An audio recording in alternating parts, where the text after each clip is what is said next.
Hey guys, so happy Friday. This is our second weekend going into, the second weekend of our challenge. Weekends, of course, are tough, and you guys probably all sort of realized that a little bit last weekend. Maybe some of you found it easy, but usually weekends are just kind of a struggle for everybody. So what I want you guys to do is to really think about last weekend and how it went and what went well, what didn't go well. Like if you totally blew it last weekend, try and think about what went wrong and when it went wrong. Did it go wrong Friday night? Or was it Friday morning when things went bad because you knew it was the weekend?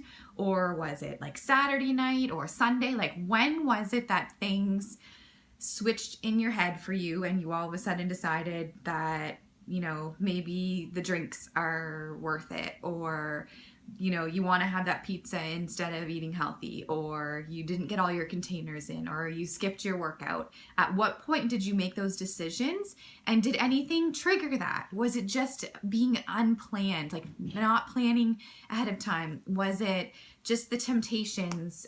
Was it not eating enough? Was it something that just popped up in your schedule that you had no control over? Because those things happen. So try and figure out what went wrong and when it went wrong.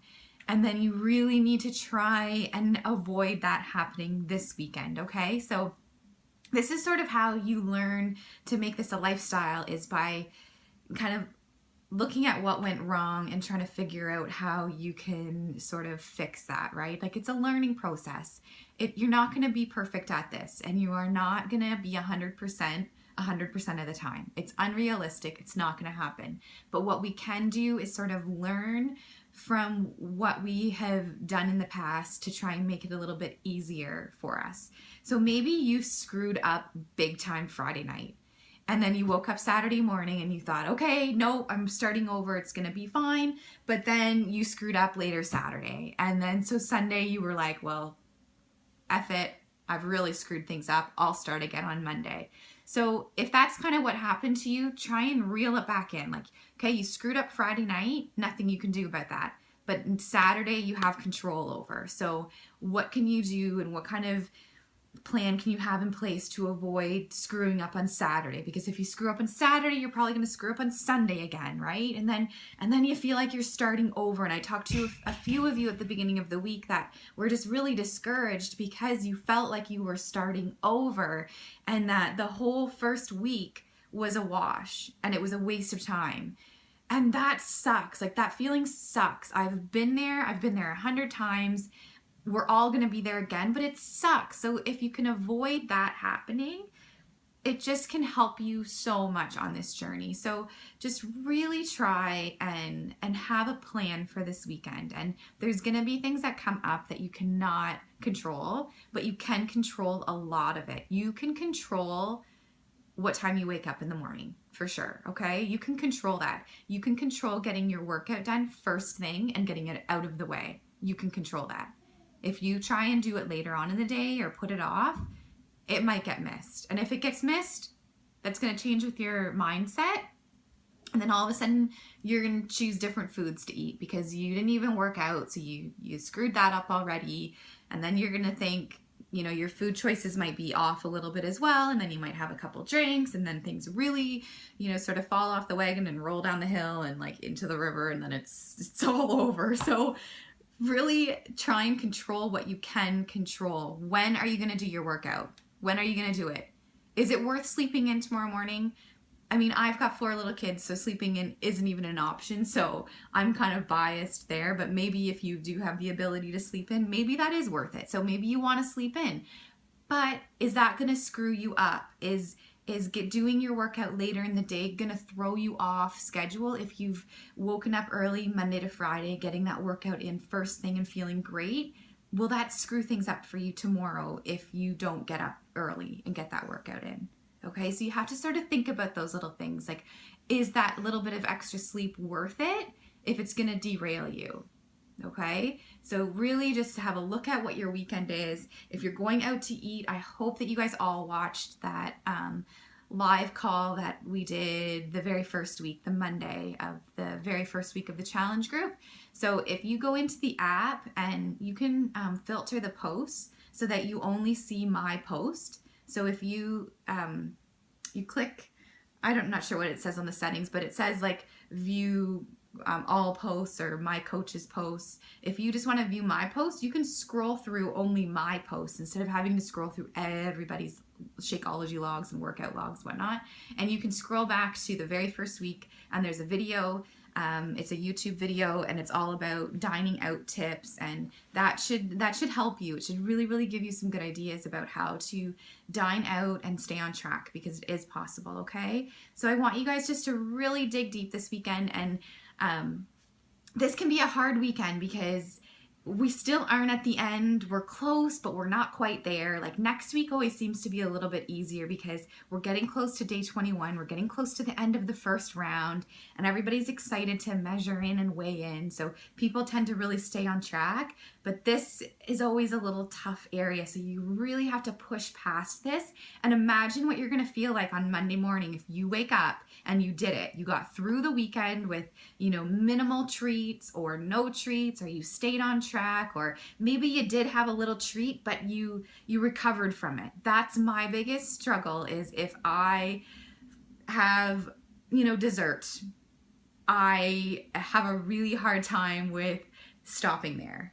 So that's a huge victory for me when I do that. Like, let's say we had pizza tonight for dinner because it's Friday night, and let's say we decided to order pizza. We're not, but if we did, a victory for me would be being able to have a slice or two of pizza and a salad and then stopping. That would be a huge victory, and I would celebrate that. Yes, I had pizza, but I stopped at 1 or 2 pieces. I didn't have 3 or 4, and then I didn't have a bowl of ice cream, and then I didn't have popcorn later on. Like, I stopped at 2 pieces of pizza. So I would celebrate that. So figure out what you can celebrate to make you feel good about staying on track. Maybe you have a glass of wine tonight with your husband and you just stop at 1 glass. That's a victory, okay? This is a lifestyle, so we need to be able to incorporate those things in when we feel ready. If you are not ready to enjoy a glass of wine yet because you are afraid of it derailing you, then don't do it. Just stay on course. Avoid the alcohol, avoid the treats for another week or 2, and then you can start to incorporate them in when you have seen some success and you have seen some results, whether that's looking in the mirror or on the scale. Then you might be ready to sort of incorporate in some treats and make this more of a lifestyle, but don't do it yet if you're not ready. The other thing I want you guys to really think hard about is tomorrow I'm going to do a post about it's Saturday. I always like to do that. So for people who want to check their stats, tomorrow is the day that you can do it. I always do kind of weekly check-ins. This is only if you want to do it. You do not have to step on the scale ever.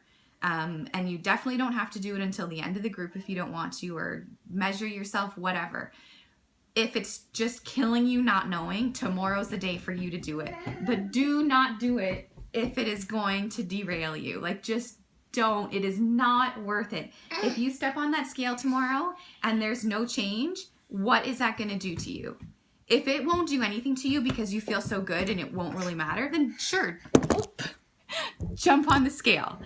But if it is going to just set you back and disappoint you and make you feel so crushed if that number hasn't changed, then do not jump on the scale. Do yourself a favor, okay? I know some ladies did that last week, and it just sort of crushed them for a few days because they were so discouraged.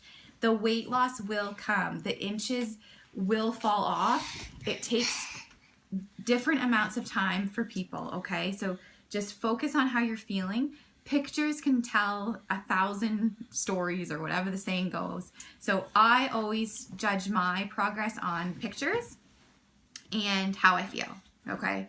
Those are the 2 most important things for me. I suggest you just get rid of the damn scale, but that's easy for me to say because I've never been a numbers person, so that number has never I just have never really cared about the number, but everybody's different, and I can 100% appreciate that number is very important for some people.